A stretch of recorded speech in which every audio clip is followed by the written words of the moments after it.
नमस्कार, जोहार। आप देख रहे हैं सूत्रकार समाचार। मैं हूं संजय समर। मोदी सरकार के कैबिनेट में फेरबदल को लेकर के कई तरह की बातें चर्चा बनी हुई है।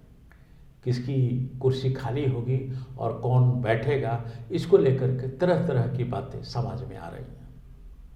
आई भी क्यों ना, क्योंकि साल 2024 में लोकसभा चुनाव है और सब कोई चाहता है कि हमारी कुर्सी बरकरार रहे।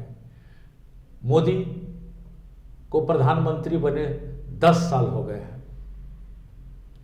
इस बार अगर जीतेंगे तो उनका 11वां चढ़ेगा और एक इतिहास रचेंगे, क्योंकि भारतवर्ष में अब तक कोई भी लगातार 2 टर्म से ज़्यादा प्रधानमंत्री नहीं रहा है। इधर अटैक कर रहे हैं लगातार बिहार के मुख्यमंत्री नीतीश कुमार।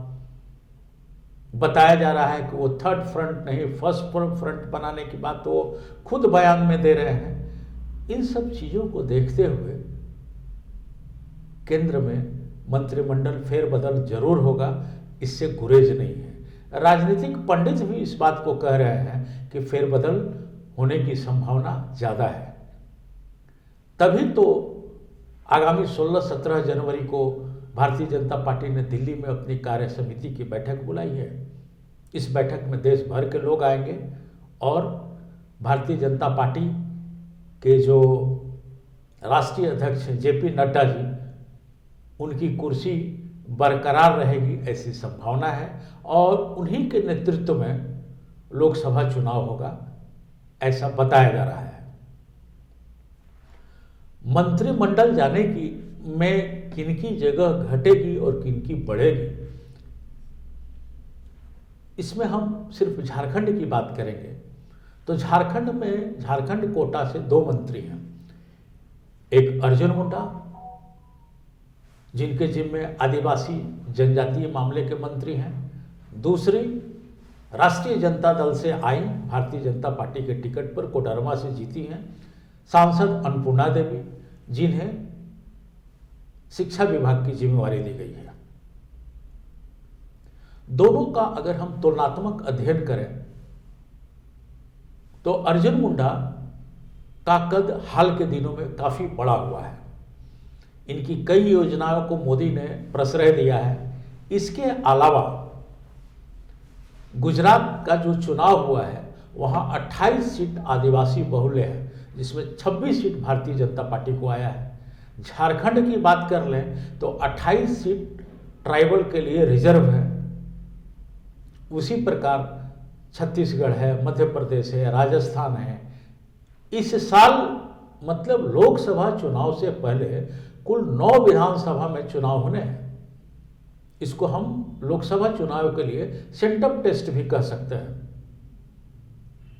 इस सेंटअप टेस्ट को में पास होने के लिए भारतीय जनता पार्टी अभी से ही तैयारी करना शुरू कर दी है।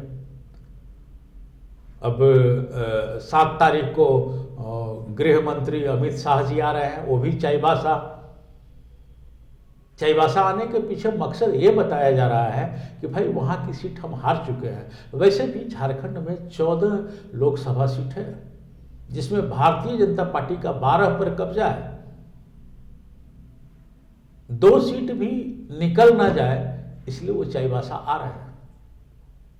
तो हम चले फिर पुनः दूसरी तरफ, तो अर्जुन मुंडा का कद बढ़ा है।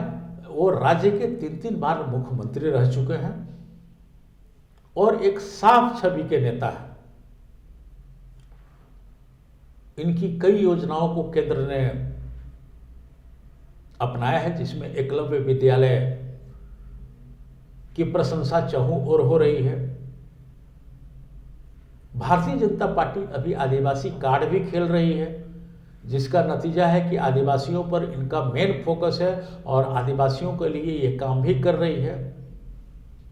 तो हमारी जो सोच है उस हिसाब से अर्जुन मुंडा की कुर्सी कहीं से खतरे में दिखाई नहीं दे रही है। झारखंड कोटा के दूसरे मंत्री हैं अन्नपूर्णा देवी। अब हम बात कर रहे हैं अन्नपूर्णा देवी की, तो अन्नपूर्णा देवी यादव समुदाय से आती हैं और इनका जो भी अब तक का कार्यकाल रहा उस पर राष्ट्रीय जनता दल सुप्रीमो लालू प्रसाद यादव का मुहर लगा रहा, जिसके कारण अन्नपूर्णा देवी का कद बढ़ते रहा। अन्नपूर्णा देवी जब राष्ट्रीय जनता दल छोड़ करके आई तो कोडरमा से इनको टिकट मिला भारतीय जनता पार्टी में, और मोदी लहर में ये जीत गई। इसका लाभ भी इनको मिला और इन्हें मोदी सरकार के मंत्रिमंडल में स्थान भी मिला। लेकिन भारतीय जनता पार्टी में यादव नेताओं का कमी नहीं है। उठा करके देखें तो भूपेंद्र यादव है, रामकृपाल यादव है, नंदकिशोर यादव हैं, ऐसे कई यादव हैं। इनका कद उतना ऊंचा नहीं हो पा रहा है यादवों के बीच जितना होना चाहिए। राजनीतिक पंडितों और भीतरी सूत्रों का माने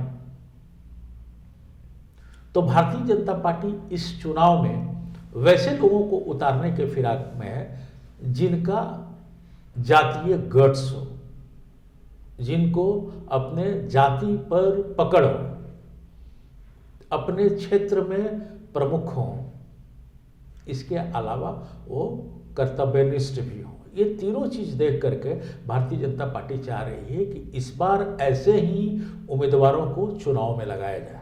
तो चूंकि जाति बाहुल्य अगर हम देखें हिसाब किताब, तो जिस तरह से नीतीश कुमार ताल ठोक रहे हैं, तो उनके साथ नीतीश कुमार कुर्मी जाति से आते हैं। अगर हम आंकड़ा देखें तो लगभग 7 से 8% पूरे भारतवर्ष में कुर्मी समुदाय के लोग हैं।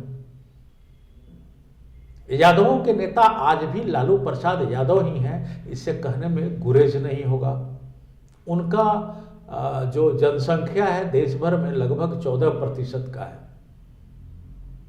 और वही मुस्लिम अल्पसंख्यक समुदाय को अगर उठा लेते हैं तो 14% के आसपास वो हो जा रहे हैं। तो ये मिला जुला करके 36% का आंकड़ा नीतीश के साथ जा रहा है। ये राजनीतिक पंडितों का मानना है कि किसी तरह से हमको 2024 का जो चुनाव है उसमें भारतीय जनता पार्टी चाहती है कि हम इसको हासिल कर लें। अभी हाल के दिनों में देखें तो कुर्मी समुदाय के लोग आंदोलन पर भी खड़े हुए हैं कि उन्हें एसटी का दर्जा दिया जाए, वो एक अलग मामला है। दूसरी तरफ ये है कि भारतीय जनता पार्टी आधी आबादी को भी पटाना चाहती है।